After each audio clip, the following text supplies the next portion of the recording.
بسم الله الرحمن الرحيم الحمد لله الذي هدانا لهذا وما كنا لنهتدي لولا أن هدانا الله اللهم صل على سيدنا محمد وعلى آله وصحبه أجمعين السلام عليكم ورحمة الله. Que Dieu vous bénisse. Comment combattre la haine?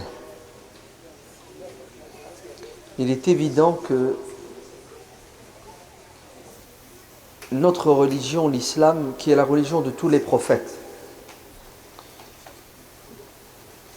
c'est la religion du prophète Jésus, Isa, Moussa, Ibrahim, Noé, Nuh, Adam alayhi salam, que Dieu les bénisse tous. L'islam signifie la croyance en Dieu et la soumission dans l'amour et la paix et la sérénité à Dieu. Et c'est ce que tous les prophètes ont enseigné, n'est-ce pas? Inna ad-din 'inda Allahi al-Islam. Les prophètes tirent leur enseignement de la même source, n'est-ce pas? Ainsi, si vous lisez le Coran avec attention, vous allez découvrir que le message coranique est un message de miséricorde, d'amour, de paix. La preuve, 113 des 114 chapitres, sourates, que nous avons dans le Coran, débutent par cette formule extraordinaire qui est la basmala. Bismillahirrahmanirrahim. Au nom de Dieu, le clément, le miséricordieux. Tout miséricordieux, le très miséricordieux. Qu'est-ce que ça veut dire? Ça veut dire que quand tu ouvres le Coran, avant de lire une sourate, tu dois d'abord la lire sous le prisme, les lunettes de la miséricorde. Un air de dire, Dieu te dit à toi, lecteur du Coran, attention, c'est la sourate que tu dois lire. L'objectif de ta lecture, c'est d'essayer d'être à l'image de Dieu. Et comment Dieu est-il? Il est miséricordieux, tout miséricordieux. L'objectif de ta lecture du Coran, c'est d'essayer de t'aider à t'imprégner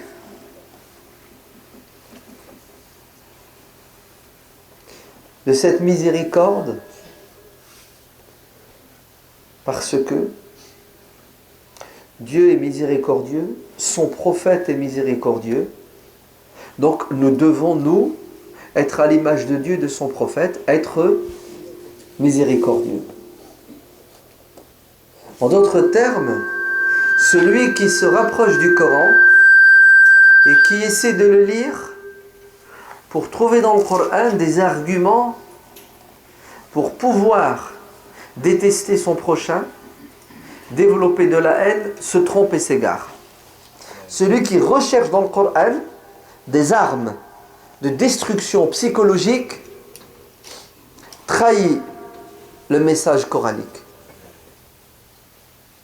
Sinon, dites-moi, quel est l'objectif de la basmala?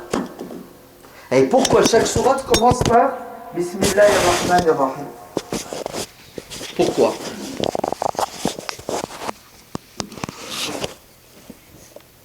Parce que Ar-Rahimouna yarhamhumur Rahman, hadith authentique. Le prophète alayhi salatu wassalam dit, ceux qui seront miséricordieux auront droit à la miséricorde divine. Oui, c'est un deal. Tu veux ma miséricorde? Il n'y a pas de souci. Il y a un prix. Quel est ce prix? Il y a un autre hadith authentique. Man la yarham, la yurham. Hadith authentique. Celui qui ne sera pas doux, bon, miséricordieux avec les créatures de Dieu, ne mérite pas la miséricorde divine. Quelle belle religion, subhanallah. Le hadith dit une femme est en enfer parce qu'elle n'a pas eu d'amour, de pitié. Envers qui? Envers un chat. Un chat, un animal. Ouais. Elle l'a enfermé, elle l'a laissé mourir de faim. Il miaulait, il l'appelait au secours, au secours, au secours. J'ai faim, donne-moi à manger. Et si tu ne veux pas me donner à manger, ouvre-moi la fenêtre pour que je sorte. Manger de moi-même. Ce chat l'a appelé au secours, cette femme, pendant plusieurs jours, plusieurs nuits. Et elle était insensible aux cris et aux pleurs de cette femme. Elle mérite, oui ou non, l'enfer? Dites-moi. Pourquoi tu fais ça? Qu'est-ce que tu gagnes, ô chère femme, à ce que cet animal souffre, meure? Les exégètes, quand ils expliquent ce verset, ils disent elle est en enfer parce que elle n'avait pas de cœur. Ce qui fait un être humain, c'est ça, c'est son cœur, c'est ces sentiments nobles qu'il doit avoir et qu'il doit dégager. Non? Mais cette femme fait partie d'une catégorie d'êtres humains que Dieu décrit dans le Coran. Summa qasat qulubuhum min ba'di dhalika fahiya kal hijarati. Il y a des gens, leur cœur devient dur comme de la pierre. Non, le Coran dit ils sont pires que les pierres. Parce que les pierres sont utiles. Car il y a des pierres, n'est-ce pas? Des rochers. De ces rochers jaillissent des sources. Il y a de l'eau qui coule. Donc tu vois, c'est une pierre, c'est un rocher, et il est bon, il est utile. Oui. Il y a de l'eau qui sort. Cette femme avait un cœur qui était plus dur que de la pierre, c'est-à-dire insensible. Pas un gramme d'atome d'amour, de pitié, de miséricorde envers un pauvre chat. Et c'est gratuit, non? Et si au moins, je sais pas, elle recevait un salaire 10 000 euros en enfermant un chat, tu te dis, bon, Wallah, j'ai du mal à m'imaginer cette scène. Ouais. Ces personnes qui sont dans cette salle et qui crient au secours, s'il vous plaît, laissez-moi, ne me tuez pas, je vous ai rien fait. Et le mec qui passe et qui exécute, qui achève les gens. Ouais. Allez. Il y a quelqu'un qui est allongé, il est blessé, pitié. Alors que vous connaissez très bien le hadith du prophète alayhi salatu wassalam qui dit, ouais, le blessé, il ne faut pas quoi? Il ne faut pas. C'est quoi ça? Le but de la guerre, c'est de désarmer un ennemi qui veut ton mal. Mais une fois qu'il ne peut plus te faire de mal, le hadith dit celui qui se sauve, laissez-le.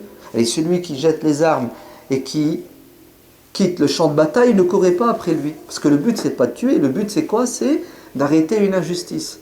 Celui qui est blessé, ne l'achevez pas. Celui qui ne vous combat pas, ne le combattez pas.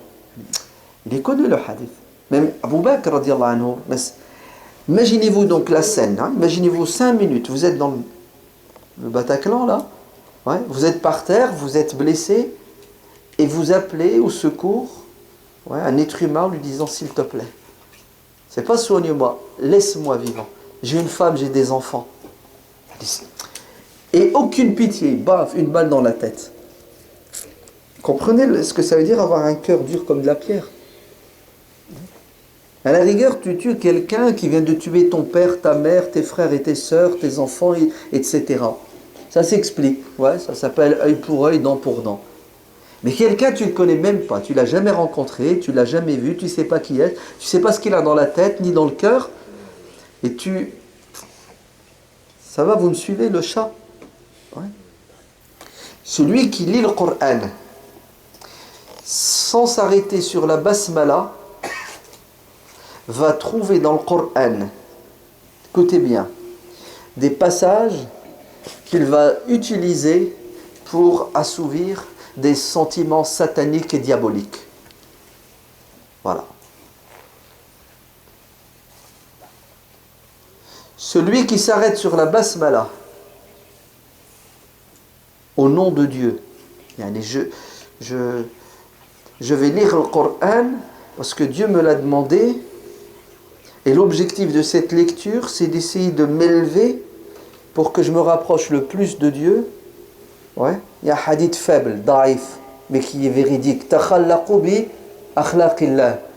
Allez, essayez de ressembler à Dieu. Dieu est savant, soyez savant. Dieu est bon, soyez bon. Dieu est juste, soyez juste. Dieu est miséricordieux, soyez miséricordieux.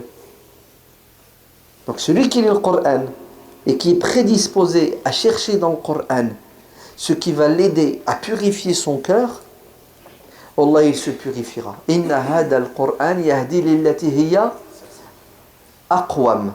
Ce livre, quand il est approché de manière sincère, saine et intelligente, te guide automatiquement sur la meilleure des voies, pas la bonne voie. Il y a la bonne voie et la meilleure des voies. C'est-à-dire, tu finis par devenir quoi? Inna Allah yuhibbul muhsinin. Excellent et non pas bon. C'est ça l'objectif. Et comment vous pouvez qualifier quelqu'un qui tue un innocent de quelqu'un qui est bon, qui est juste? C'est pas possible. Puisque Dieu dans le même livre dit من أجل ذلك كتبنا على بني إسرائيل أنه من قتل نفسا بغير نفس أو فساد في الأرض فكأنما قتل الناس جميعا. Il a commis un génocide. Celui qui s'autorise, qui se permet sans raison de tuer une personne ou de répandre la désolation sur terre est un criminel qui est capable non pas de tuer une personne mais de tuer 1 milliard de personnes. Parce que la raison satanique qui l'a poussé à tuer un individu, elle est toujours là dans son esprit, dans son cœur, et le jour où il aura les moyens, il en tuera 1 million, 2 millions, 3 millions, ça ne le dérange pas, ça n'empêche pas de dormir. C'est pour cela le prophète alayhi salatu wassalam dit dans le hadith authentique rapporté par l'imam Ahmad ibn Hanbal, tout être humain est sujet au pardon le jour de la résurrection, fusha fi dini, c'est-à-dire il peut s'en sortir. Même si sur terre il a fait des erreurs et des bêtises, il a des manquements, il peut s'en sortir le jour de la résurrection à condition qu'il n'ait pas versé une goutte de sang, à condition qu'il n'ait pas commis le crime. Celui qui vient vers Dieu avec un péché qui s'appelle le crime, le hadith rapporté par l'imam al-Bukhari, le prophète alayhi salatu wassalam parle de celui qui porte atteinte à l'intégrité physique, qui tue. Alors le hadith parle d'un non-musulman. Vous entendez? Alors il ne sentira pas l'odeur du paradis, bien que l'odeur du paradis se sente à 40 années de marche. C'est-à-dire il sera à des années-lumière de quoi? De la miséricorde divine, car le paradis est une des expressions de la miséricorde divine. C'est-à-dire c'est pas qu'il s'approchera, c'est-à-dire il perdra espoir, il n'aura même pas espoir d'entrer au paradis. À cause de quoi? À cause de ses méfaits sur terre. Et quel est le méfait des méfaits? C'est détruire ce que Dieu a construit. Vous entendez? Détruire ce que Dieu a construit. Et c'est Dieu qui a créé l'être humain. Et nous n'avons pas le droit d'ôter la vie. Ainsi, il est clair et évident que notre islam, qui est l'islam de tous les messagers, de tous les prophètes, est la religion de la paix, la religion de la miséricorde et de l'amour, n'en déplaise aux détracteurs de l'islam et aux musulmans égarés. N'en déplaise aux détracteurs de l'islam et aux musulmans égarés. Les détracteurs de l'islam qui ne veulent pas entendre la voix de la majorité des musulmans qui est une voix saine. Les musulmans égarés qui ne représentent qu'une infime minorité, malheureusement, dont on parle plus qu'il ne faut, qu'il faut absolument condamner, parce que nous n'avons pas de parti pris. Notre religion est la religion de la miséricorde et la religion de la justice. Ce verset est fondamental.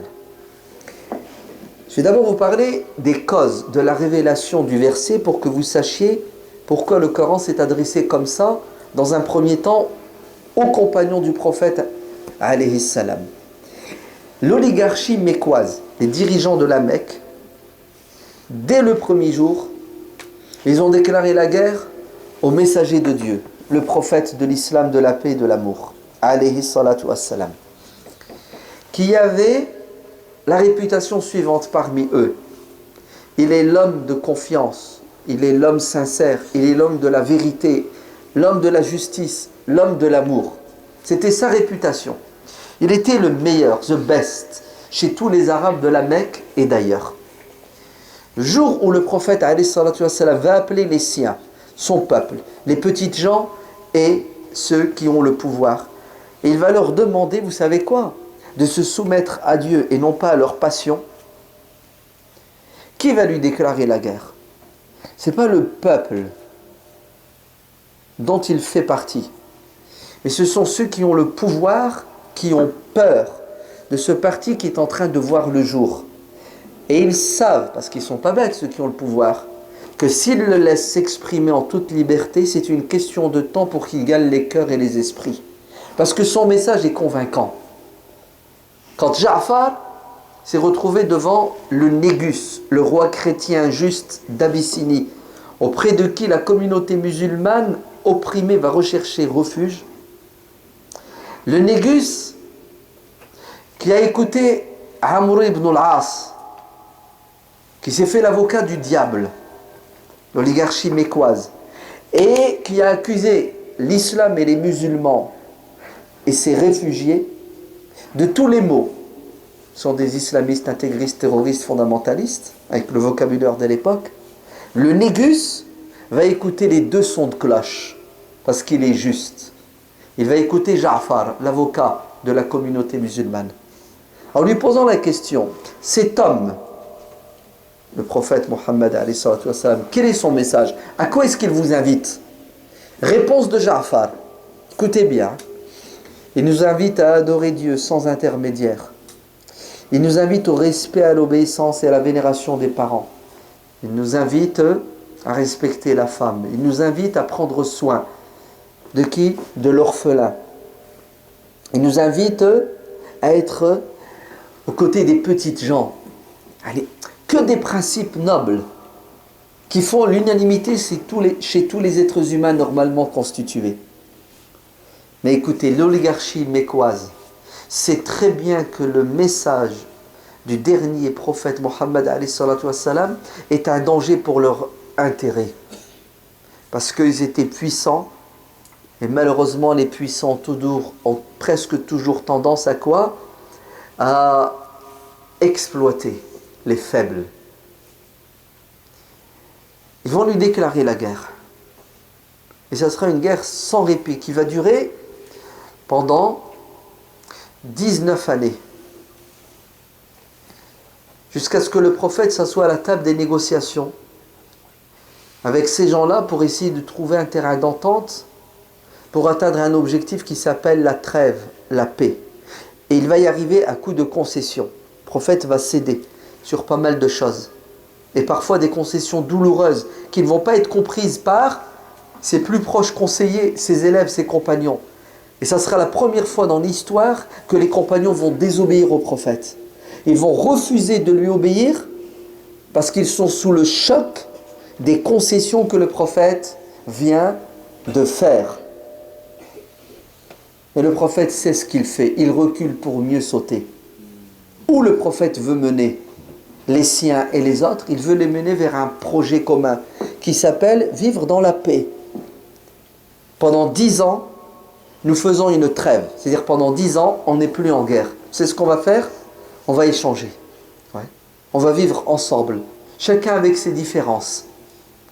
Et c'était ça le but. Assieds-toi à la table. S'ils veulent la paix, fais la paix toi aussi et place confiance en Dieu.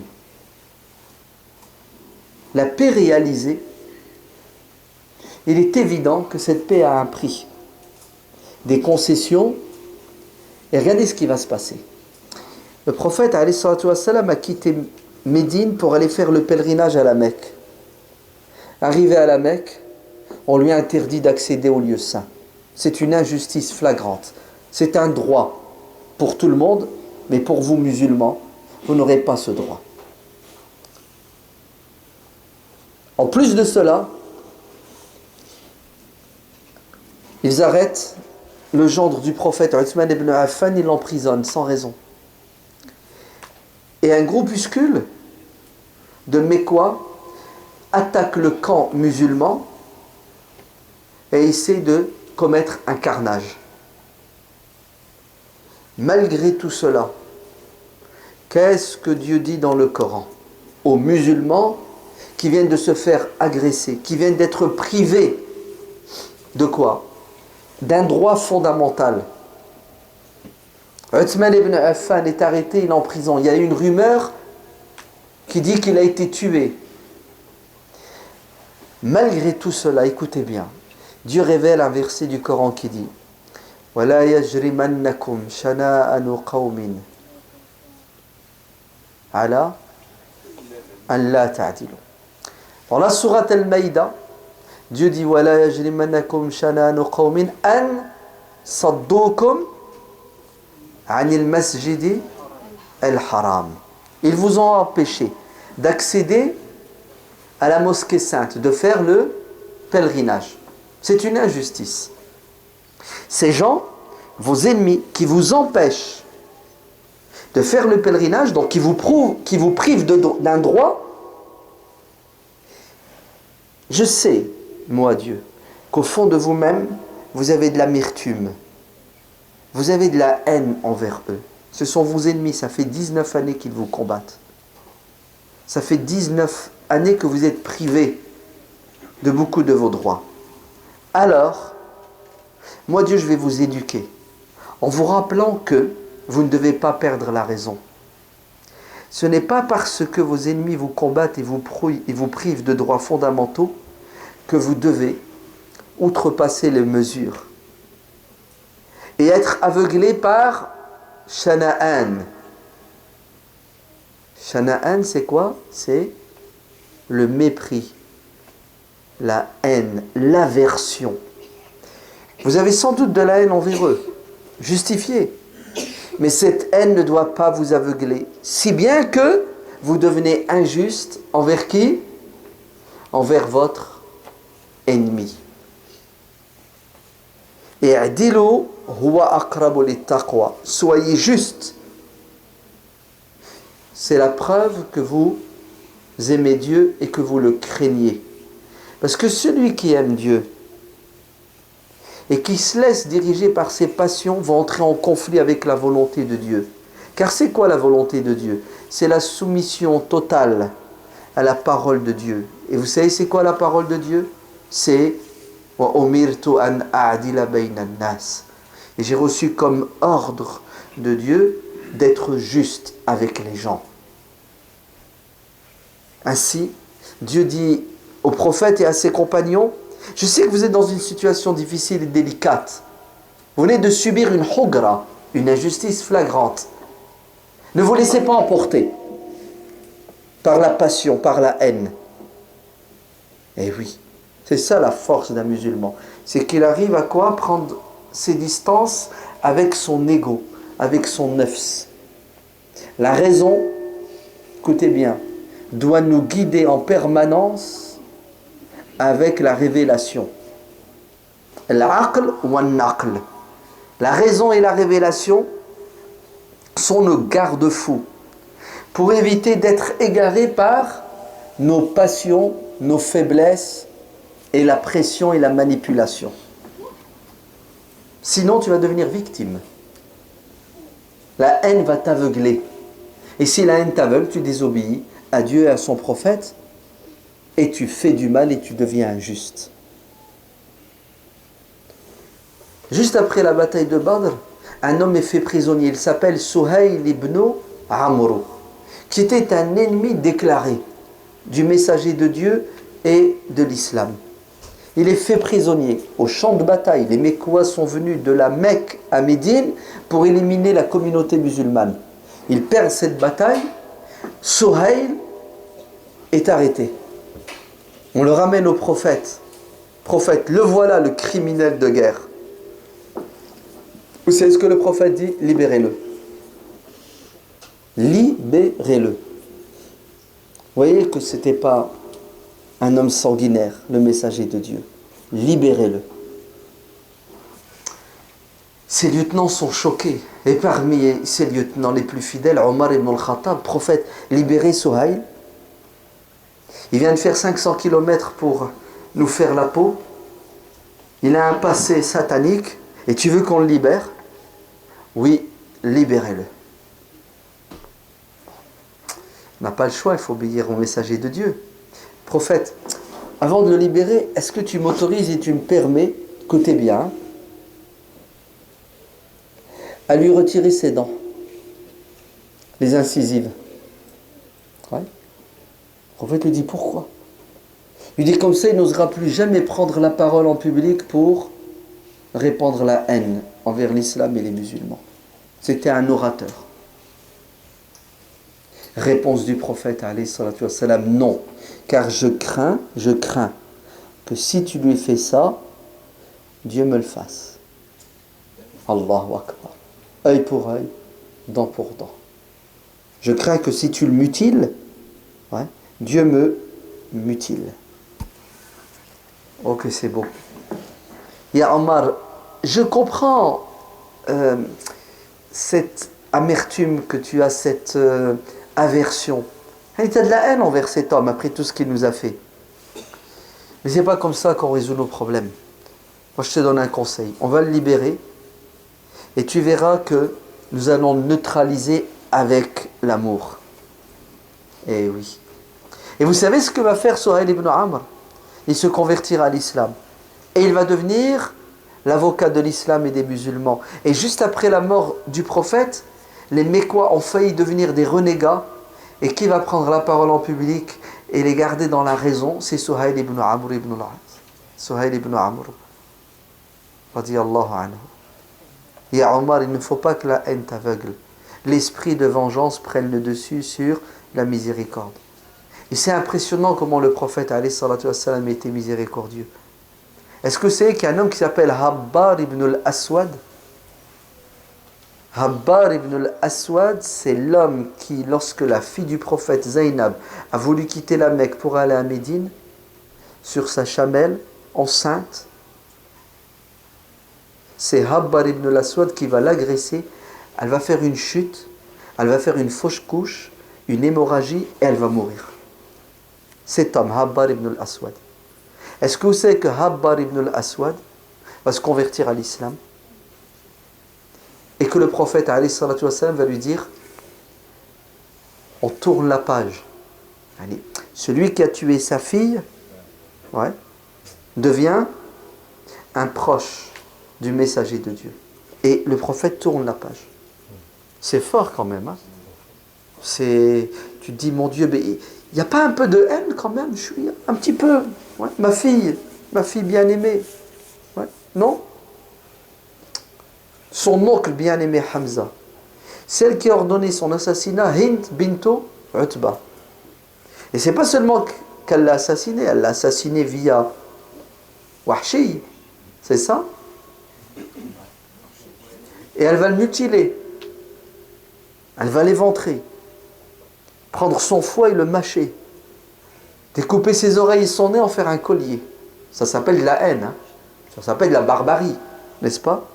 Est-ce que vous savez que Hind, cette femme, Bint Utba, ouais, 6 ans plus tard, elle se convertit à l'islam. Et vous savez ce que le prophète dit? On tourne la page.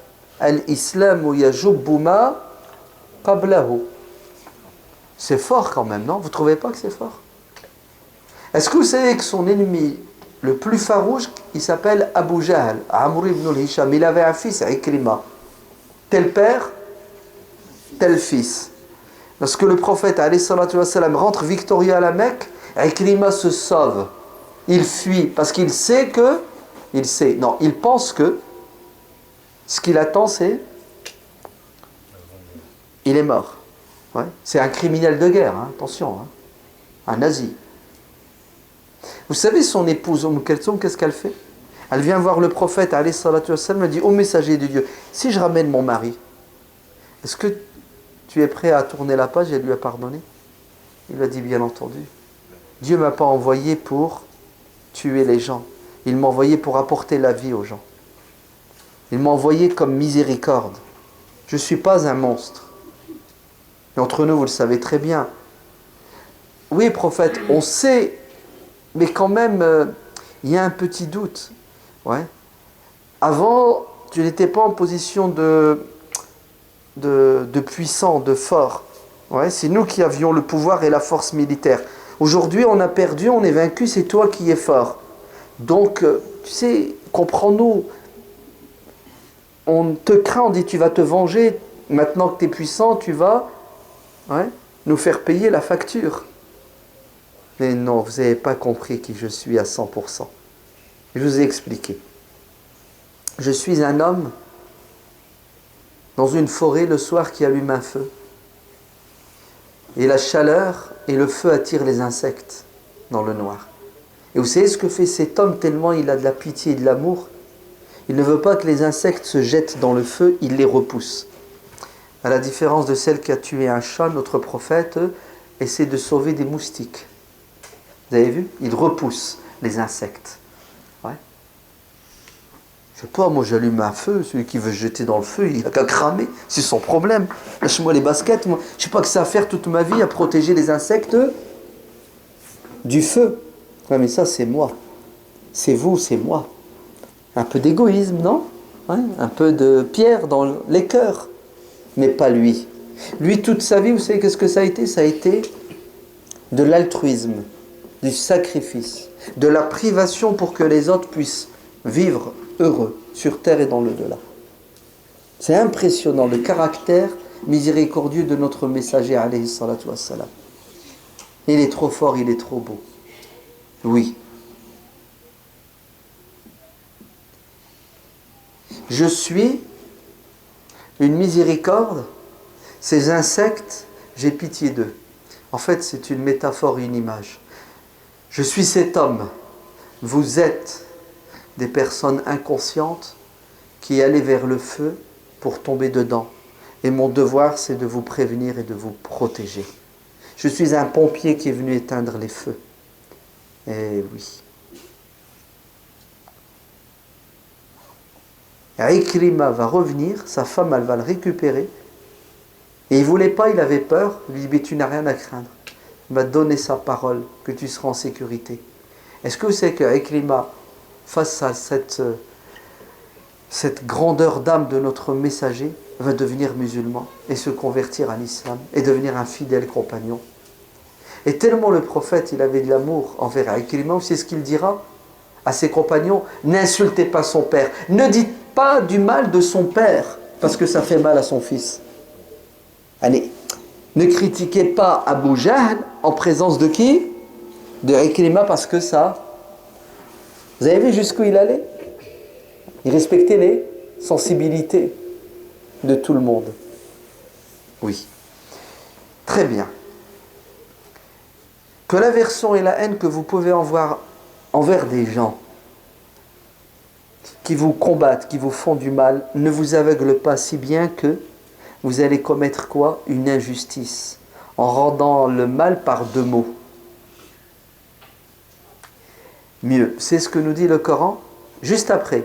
وَتَعَاوَنُوا عَلَى الْبِرِّ وَالتَّقْوَى وَلَا تَعَاوَنُوا عَلَى الْإِثْمِ وَالْعُدْوَانِ. C'est-à-dire, ô vous compagnons qui venez de subir toutes ces injustices, privés de vos droits, entraidez-vous avec eux. C'est-à-dire, essayez de trouver un terrain d'entente avec ces gens-là pour faire du partenariat, at-ta'awun. Dans quoi? Dans le birr, le bien général. Et la taqwa, vous rapprocher de Dieu en respectant les principes fondamentaux que toute religion enseigne. وَلَا تَعَاوَنُوا عَلَى الْإِثْمِ وَالْعُدْوَانِ. Et ne vous rapprochez pas des gens pour vous entraider afin de faire le mal et de commettre l'injustice. Voilà ce que le Coran nous enseigne. Wallahi, celui qui ouvre le Coran avec comme présupposé spirituel, philosophique, psychologique, atteindre les plus hautes sphères de la miséricorde, le Coran va l'élever et va l'aider. Celui qui est prédisposé, qui cherche le mal, il va ressembler à la première secte qui a vu le jour en islam. La première secte qui a vu le jour en islam se nomme Al-Haruriyya ou Al-Khawarij, les dissidents. Le prophète alayhi salatu wassalam, va les dépeindre en disant: ce sont des gens qui prient plus que vous, mes chers compagnons, qui jeûnent plus que vous, mes chers compagnons, qui lisent le Coran plus que vous, mais d'une lecture superficielle, qui ne descend pas en dessous de leur gosier. Vous avez vu? Hyper pratiquants dans un domaine qui s'appelle le rituel, c'est ça? Leur sincérité n'est pas à être remise en question, mais ils sont d'une superficialité sans précédent. Quand ils vont lire le Coran, qu'est-ce qu'ils vont trouver dans le Coran? Ils vont trouver des versets qu'ils vont interpréter par rapport à leur objectif politique. Mais oui. Ils vont faire dire au Coran ce qu'ils veulent. Donc vous voyez bien que tout est une question de quoi? De comment est-ce que tu abordes le Coran. Est-ce que vous savez que ces Khawarij, leur égarement, ce n'est pas qu'ils ne priaient pas, qu'ils ne jeûnaient pas, qu'ils buvaient de l'alcool, qu'ils étaient homosexuels. Non, non, c'était rien de tout cela. Ils ne commettaient pas ces péchés. Vous savez, c'est quoi leur égarement? C'est la violence. La violence. Eh oui. Et une violence sans précédent.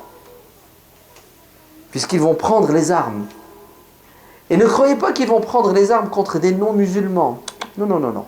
Celui qui est violent n'a pas de frontières, n'a pas de limites. Oui. Ils prennent les armes contre leurs demi-frères musulmans, puisqu'ils ne les considèrent pas comme des frères à 100%. Et ils vont s'attaquer, pas n'importe quel musulman, les meilleurs, les compagnons, les apôtres, les élèves du prophète, alayhi salatu wassalam, ceux qui sont les héritiers du prophète, puisqu'ils nous ont transmis le Coran, la religion. Mais il faut le faire quand même. Hein. Des gens convertis à l'islam qui prennent les armes contre ceux qui leur ont transmis l'islam, ceux qui enseignent l'islam. En fait, cherchez pas à comprendre. Parce que c'est plus du domaine de la raison, de l'intelligence. C'est du domaine de la passion, de la haine.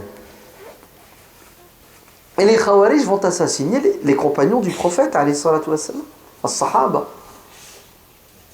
Au nom du Coran, au nom de leur piété. Avant de tuer Ali ibn Abi Talib, vous savez qui est Ali ibn Abi Talib? Le gendre du prophète, le mari de Fatima, alayhi assalam. Vous savez qui est Ali ibn Abi Talib? Son cousin. Bref, les faces de Ali sont nombreux. Imaginez-vous, Amr ibn al-Muljam, ce criminel, qu'est-ce qu'il fait? Il va à la mosquée et son objectif c'est de tuer le meilleur des musulmans à son époque. Celui dont le prophète alayhi salatu wassalam, dit dans le hadith authentique: n'aimera Ali qu'un croyant sincère et ne détestera Ali qu'un hypocrite. Vous ne devez pas le connaître ce hadith. Et même s'il le connaissait, vous inquiétez pas, ils sont myopes. Vous entendez? Ils ne voient que d'un œil. Ils ne regardent et ne trouvent dans la religion que ce qui les arrange. Et s'ils ne trouvent rien, ils vont crier. N'ayez pas peur. Amr ibn al-Muljam ou Abdurrahman ibn al-Muljam assassine le meilleur des musulmans dans la mosquée au nom de Dieu, pour plaire à Dieu, pour aller au paradis. Et tu veux que nos tarés en 2015 ne tuent pas des non-musulmans dans une salle de concert, mais ils vont te les tuer avec le sourire. Avec le sourire. Et ils l'ont fait ou ils ne l'ont pas fait? Et vous savez qu'Abdurrahman ibn al-Muljam, en faisant cela, il savait qu'il n'allait pas s'en sortir. Attends, c'est le chef de l'État. Hein. Effectivement, il est parti avec l'intention de tuer et d'être tué. Hein, entre guillemets, kamikaze. Vous avez vu comment ça se ressemble, subhanallah. Ouais. Tuer Ali ibn Abi Talib. Oh punaise. Qu'est-ce qui se passe dans la tête de ces gens-là? Vous savez ce qui s'est passé dans la tête de ces gens-là? La haine. La haine aveugle. Vous allez me dire, d'où vient la haine? Pourquoi est-ce que tu as de la haine? Pour plusieurs raisons. Tu as de la haine parce que tu as subi la haine. Quand tu étais plus jeune, tu as subi des injustices, ouais, la maltraitance. Je ne sais pas ce que tu as subi. Par exemple, on va prendre l'exemple d'un enfant, d'une fille, ouais. Je sais pas, elle a subi des attouchements sexuels, elle a été violée par son père, l'inceste, par son frère, son oncle, toute son enfance. Elle a vécu ça. Généralement, hein, pas toujours, ces pauvres victimes de ces atrocités, quand elles deviennent adultes, elles ont quoi? Elles ont un blocage. Elles ont même la peur, la haine de l'homme. Elles ont du mal à se marier. Et quand elles se marient, elles ne veulent pas qu'un homme les touche. Et vous savez pourquoi? Parce que l'homme, la sexualité pour eux, c'est une souffrance, un enfer, ce qu'elles ont vécu. Ouais. Un enfant tout petit, toute sa vie, il l'a passé avec un père violent qui le bat. Malheureusement, hein, pas toujours, mais on dirait que cet enfant, ouais, parce qu'il a subi cela, il va le faire subir. Et il devient violent. C'est pas toujours, mais c'est des réalités amères. Donc celui qui a grandi, qui a vécu, qui a subi de l'injustice, de la hugra, qui a énormément souffert, mais c'est pas évident pour lui, de faire la part des choses, de se débarrasser, ouais, de tous ces sentiments qui pèsent sur lui. Donc généralement tu as de la haine parce que tu as vécu et tu as subi. Ouais. Deuxièmement, tu as de la haine parce que tu as été éduqué dans la haine. Tu as grandi avec des parents, des frères et des sœurs qui t'ont rabâché matin, midi et soir qu'il faut détester tout le monde parce que tout le monde est mauvais, tout le monde te veut du mal. Ça s'appelle quoi? Un bourrage de crâne, une éducation malsaine tout simplement, une manipulation. Troisièmement, tu as de la haine parce que adulte, ouais, tu vas quoi? Tu vas vivre des situations insupportables. Comme on dit, tu vas péter les plombs. Hein? Tu vas voir quelque chose que ta raison, ton entendement ne peuvent, hein, entendre, comprendre, vivre. Et l'être humain, qu'est-ce qu'il fait? Il passe dans un extrême, il perd la raison. Mais tu as de la haine aussi parce que tu es témoin d'injustice. Ouais. Vous savez, celui qui regarde la télé tous les jours, le soir, les infos. Bon, ça fait longtemps que je ne regarde plus nos chaînes françaises, parce que j'ai pas le temps, et puis il y a beaucoup de perte de temps à la télé. Mais quand j'ai le temps, je regarde la chaîne d'information, le Jazeera. Ouais. Avec tout ce que le Jazeera a comme qualité, je pense qu'elle a un petit défaut. Vous savez lequel? Le soir, ils ont leur émission phare qui s'appelle Hassad al-Yawm, c'est-à-dire le journal. Commence à 21h maintenant, jusqu'à 22h. Écoutez bien, hein. 80%, 70% des infos, ouais, c'est que des morts, des blessés, des morts, des blessés, des morts, des blessés. Tous les jours, tu regardes, ouais, la Palestine, autant de morts, autant de blessés, l'Irak, la Syrie, aidez-moi, allez-y. La Birmanie, la Côte d'Ivoire, l'Afghanistan. Tiens, Cachemire, vous avez oublié? Ouais, à l'autre bout du monde. C'est impressionnant. Si tu te concentres, ouais, à un moment donné, tu tombes dans deux extrêmes. Soit ça te fait plus rien, tu regardes et tu rigoles et tu manges tes frites en même temps. Ouais, la mort, la souffrance des autres, tu deviens insensible. Ou soit tu passes à l'autre extrême, ça développe chez toi la haine, le dégoût, le mépris. Et comme tu as de l'empathie, qu'est-ce que tu veux faire? Tu veux aider ceux qui souffrent, qui t'appellent au secours. Mais comme tu as été animé par de la haine, automatiquement, ce que tu vas faire ne sera pas conforme, ni à la justice, ni au droit, ni à ta religion. Parce que c'est la haine le moteur. Oui, il y a des gens qui développent de la haine à cause de quoi? À cause de leur difficulté à rester, ouais, sobre. Ouais. C'est comme si tu devenais ivre à force de boire ces images et ces commentaires. Et l'islam ne veut pas ça. L'islam, qu'est-ce qu'il dit? Il dit que notre prophète Mohammed sallallahu alayhi wa sallam, juste après la bataille de Badr,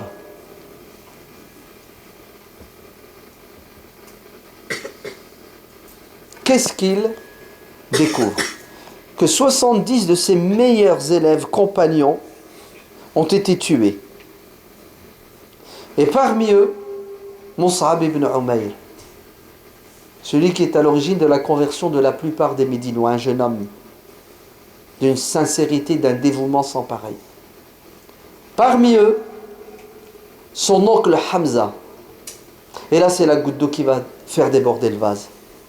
Le prophète sallallahu alayhi wa sallam, sous la colère, la souffrance, vous savez ce qu'il va dire? Je jure par Dieu que je vais te venger, mon cher oncle, en exécutant parmi eux 70 personnes. Et Dieu va intervenir. Regardez bien comment, subhanallah, notre religion est extraordinaire. Avec un verset du Coran qui dit à son prophète, vas-y, tu as le feu vert? Non. C'est ce que Dieu dit à son prophète. Et si vous subissez une injustice, alors il vous est permis de rendre le mal par le mal. C'est-à-dire, tu mets une claque, je te mets une claque. D'accord? Mais si vous pardonnez, c'est mieux. Vous entendez? Mais si vous pardonnez, c'est mieux. Vous savez ce que va dire le prophète alayhi salatu wassalam? À votre avis? Il dit, Seigneur, je tourne la page, je pardonne. C'est impressionnant, hein? Ça veut dire quoi? Ça veut dire que l'émotion, hein, la colère, la haine ne doivent pas te guider. Oui, sinon tu vas commettre des injustices et tu vas regretter. Donc, écoutez bien, le premier point c'est notre religion est une religion de miséricorde, c'est une religion de justice, c'est une religion qui enseigne l'amour et la paix. Le grand Cheikh Youssef al-Qardawi a écrit un livre extraordinaire qui s'appelle Al-Jihad, en 2 volumes, pour répondre justement à tout ce qui se dit aujourd'hui par des musulmans et des non-musulmans sur cette notion de jihad qui est dans le Coran. Et Wallah, il a fait un travail extraordinaire. C'est pour ça qu'il est de manière indiscutable le cheikh du 20e et du 21e siècle. Je vous résume cette encyclopédie qui fait 1000 pages. Vous savez ce qu'il dit? Il dit la relation entre le musulman et le non-musulman est dictée par le sentiment d'amour qui doit animer le croyant tous les jours. Parce que notre religion est une miséricorde pour tous les êtres humains. La guerre, c'est un pis-aller, la moins mauvaise solution pour résoudre un problème, mais ce n'est pas la règle, c'est l'exception. La règle, c'est que les êtres humains vivent dans la paix et le respect. Voilà, il a résumé. Malheureusement aujourd'hui, certains musulmans pensent et croient que la relation qui doit exister entre un musulman et un non-musulman, c'est une relation de conflit. Sous prétexte que, parce que l'autre n'est pas musulman, automatiquement il est un ennemi. Et ça, c'est une posture psychologique déviante. Mais ton ennemi, c'est peut-être ton frère de sang. Vous entendez? Le mal n'a pas de frontières. Et ton ami peut être celui avec qui tu ne partages pas certaines croyances, parce qu'il est bon par essence. Nous, on a tendance à nous mettre des frontières. Pourquoi? Parce que on ne comprend pas très bien certains passages du Coran. On croit que le terme coranique, kafirun, non-musulman signifie ennemi. Alors que dans le Coran, Dieu parle de deux types de kafirun. Le kafir musalim et le kafir muharib. C'est-à-dire un non-musulman qui est en paix avec toi et tu es en paix avec lui. Et un non-musulman qui peut te déclarer la guerre. Et là, le principe de légitime défense s'impose, tu ne te laisses pas faire, tu te défends. Tout simplement. Et c'est pour ça que certains pseudo-intellectuels non-musulmans sont malhonnêtes. Quand ils vous sortent des versets du Coran en disant « Écoutez, le Coran invite les musulmans à combattre les mécréants. » Mais vous vous trompez, c'est faux, le Coran ne dit pas ça. Le Coran dit « Et combattez ceux qui vous combattent. » Et ne transgressez pas. Ceux qui ne vous combattent pas, vous n'allez pas à les combattre. Et d'ailleurs, c'est ce que font tous les êtres humains sur Terre. Puisque nous, peuple français, État français, on fait la guerre à qui? Ceux qui nous font la guerre. Ceux qui ne nous ont pas fait la guerre, on ne leur fait pas la guerre. On est lié par quoi? Par la charte de l'ONU qui dit que les peuples, les États doivent vivre dans la paix, dans le respect. Oui ou non? Et que tout État qui agresse un État, il est du droit et du devoir de cet État de se défendre. Et d'ailleurs, puisque nous sommes tous alliés, nous allons ensemble combattre l'agresseur. Non, c'est pas ça le droit international et c'est pas ça le bon sens. Écoutez, ce bon sens et ce droit international vaut pour tout le monde, pour les musulmans aussi. Et j'ai presque envie de vous dire que le problème n'est pas chez certains pseudo-intellectuels non-musulmans qui cherchent des poux dans le Coran, avec des interprétations fallacieuses ou tendancieuses. Le problème, il est chez certains musulmans qui ont des lectures biaisées du Coran et qui n'arrivent pas à faire la part des choses et qui vont utiliser le Coran pour justifier leur égarement. C'est là où le bas blesse. Parce que le but du Coran, c'est de nous élever, non pas de nous rabaisser au rang de l'animal qui n'a pas de limite, qui n'a pas d'éthique et de morale. Oui. Ainsi, Allah ibarak fikum, écoutez bien. Le Coran, notre religion, c'est la religion de la justice, c'est la religion de la miséricorde, c'est la religion de la paix. Parce que la règle, c'est qu'entre les êtres humains, il doit y avoir du respect. Et il n'y a pas de respect s'il n'y a pas de reconnaissance mutuelle de la divergence et de la différence, et s'il n'y a pas le vivre ensemble. Et le vivre ensemble a des piliers, des fondamentaux. L'acceptation de l'autre, la bienfaisance, la bien-pensance, penser du mal de l'autre, etc., etc. La haine aveugle. La haine est destructrice. Elle va te détruire toi. Elle va te ronger de l'intérieur. Quand tu as de la haine, tu n'es pas en paix avec toi-même et tu es en guerre avec tout le monde. Quand tu as de la haine te freine, te bloque, elle t'handicape. Elle t'empêche de faire le bien. Parce que automatiquement, quand tu as de la haine, tu ne cherches pas à t'approcher de ceux envers qui tu as de la haine. C'est pour ça les terroristes des deux camps. Vous entendez? Les terroristes des deux camps. Leur objectif commun, bien qu'ils se détestent, c'est de semer la terreur dans les esprits et les cœurs des gens. Si bien que toi, en tant que musulman, tu finis par avoir peur de tout ce qui n'est pas musulman, de tous ceux qui ne sont pas musulmans, et automatiquement, tu développes de la haine et tu te renfermes, tu te crispes et tu t'éloignes. Tu t'éloignes des gens dont tu as peur et envers qui tu as de la haine. Et on finit par vivre dans une société où deux communautés se côtoient sans vivre ensemble. Elles se côtoient parce qu'elles n'ont pas le choix certains moments de la journée dans certains endroits, mais leur cœur se rejette. Le non-musulman finit par avoir peur de l'islam, du musulman. Et lui aussi, il se renferme, il a de la haine. L'instinct de survie prend le dessus. Et qu'est-ce qui se passe? On va vers une guerre civile. Et la guerre est psychologique, elle est verbale, et puis après elle devient matérielle. Il faut vite,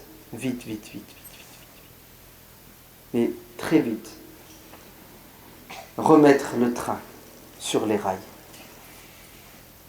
Vous entendez? Sinon, notre pays, ce beau bateau qui s'appelle la France, va sombrer dans l'islamophobie, le racisme, le rejet et la violence. Alors s'il vous plaît, chers musulmans, chères musulmanes, mettez la haine de côté.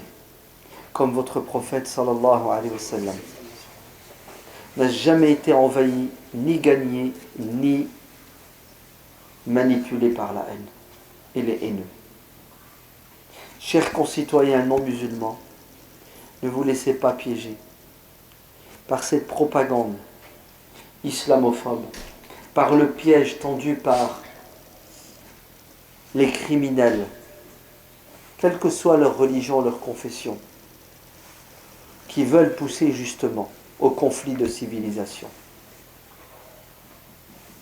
Ce qui nous unit, ce sont les valeurs humaines et humanistes. Ce qui nous unit, c'est l'intérêt général et commun. On est musulmans français et fiers de l'être. Vous entendez? Et les musulmans et l'islam sont une chance pour la France, car c'est la pluralité, vous entendez, qui fait qu'un pays devient grand et beau.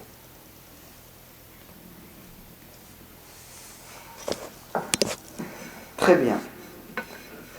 D'aucuns diront, parmi vous, ouais, ok, allez, c'est beau tout ce que tu as dit. Mais bon, va jusqu'au bout.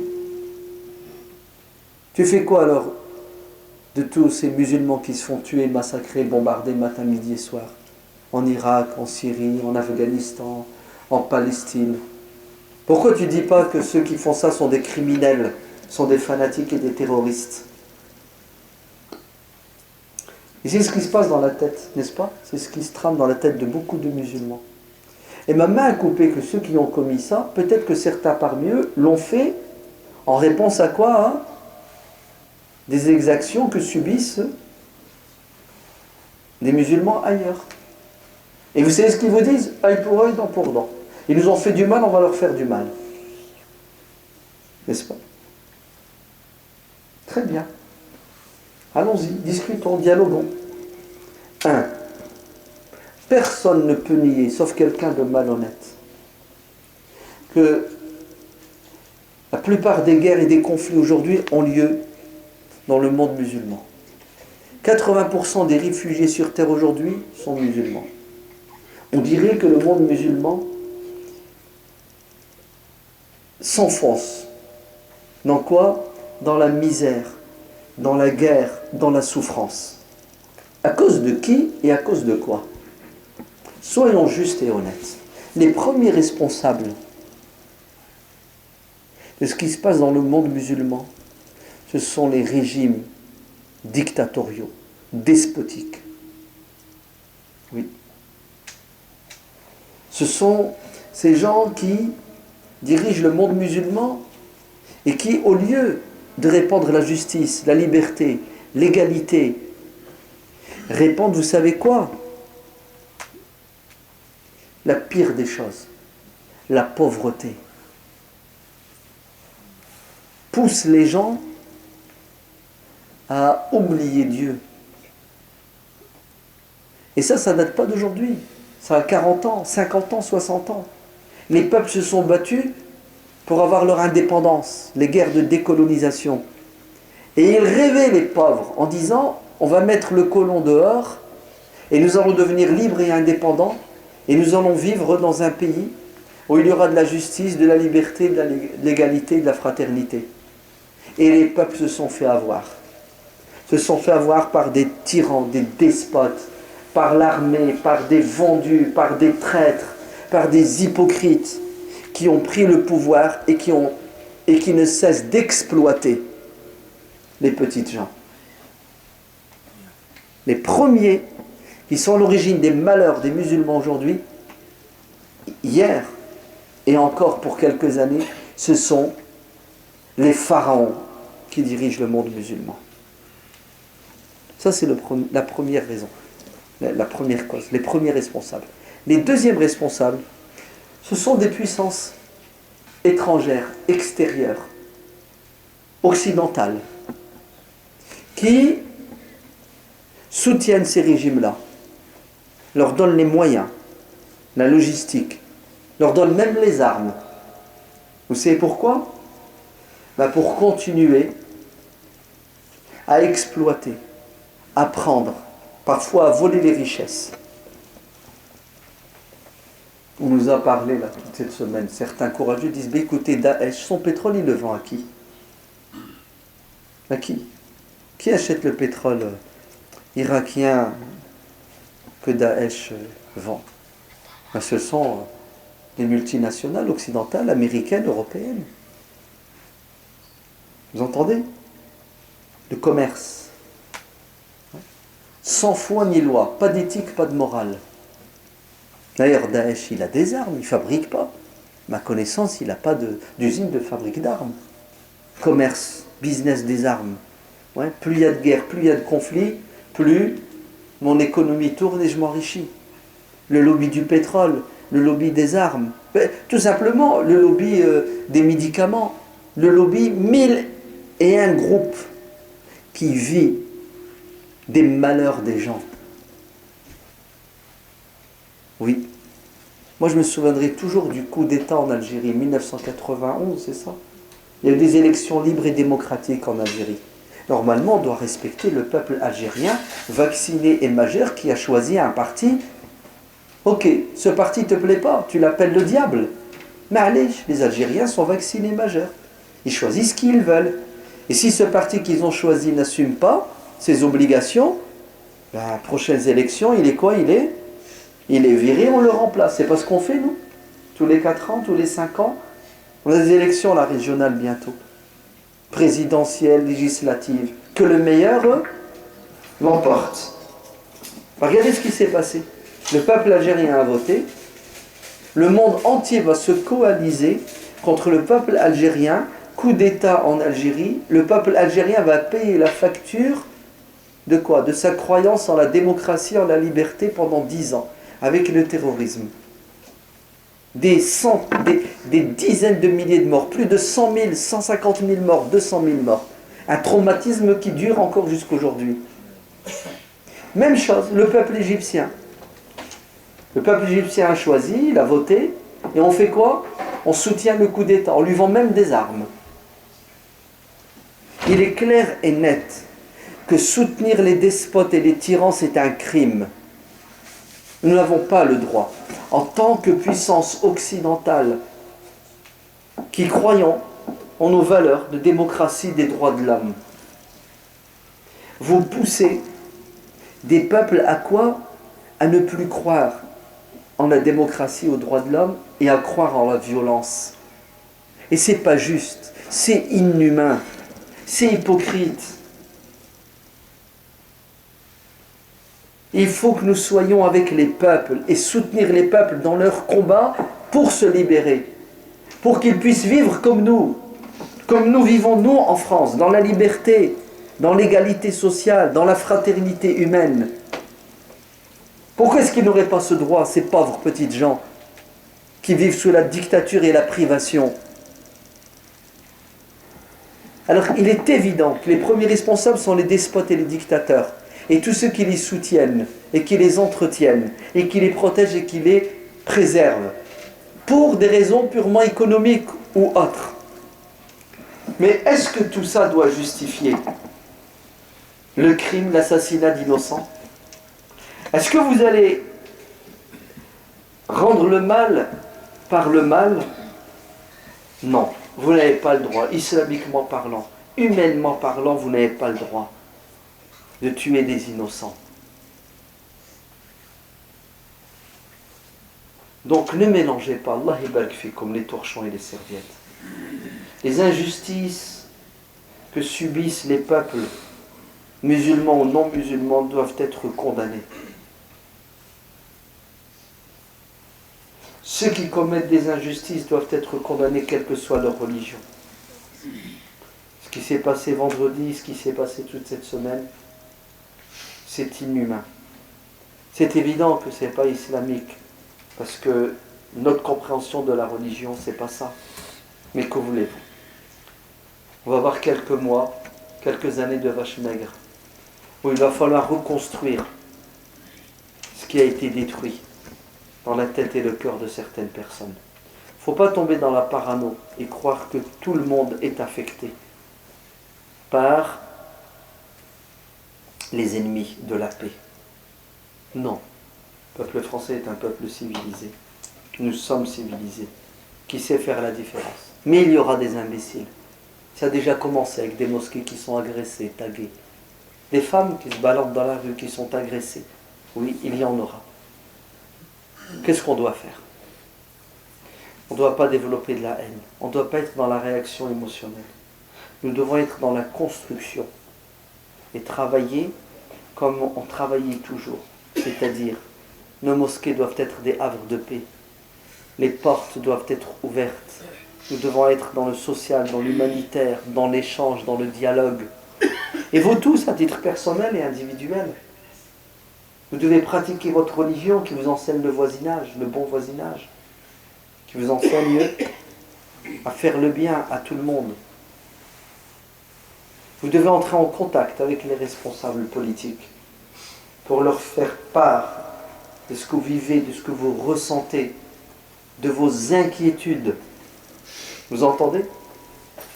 Vous devez obligatoirement prendre rendez-vous avec eux, discuter avec eux, dialoguer avec eux. Dire voilà ce que je vis, ce que je ressens. Je suis une victime de ce terrorisme. Et vous devez vous engager. Vous engager dans l'association, dans la mosquée, pour développer encore plus, améliorer tout ce que nous faisons. Wallah, et si on ne fait pas le pas vers les gens, ceux qui veulent la guerre civile et la guerre de civilisation font des pas de géant pour nous éloigner les uns des autres. Faites le pas, Allah yabarak fikum. Parce que notre prophète sallallahu alayhi wa sallam allait vers les gens. Voilà, je vais m'arrêter ici. Que Dieu nous préserve de la haine et qu'il remplisse nos cœurs d'amour. Parce que celui qui n'a pas d'amour ne peut pas faire le bien aux autres.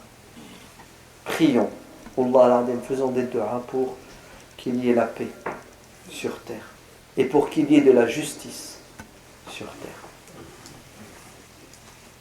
À vous la parole, c'est des remarques, des critiques, des suggestions. Si vous n'avez rien à dire, on ne sait pas.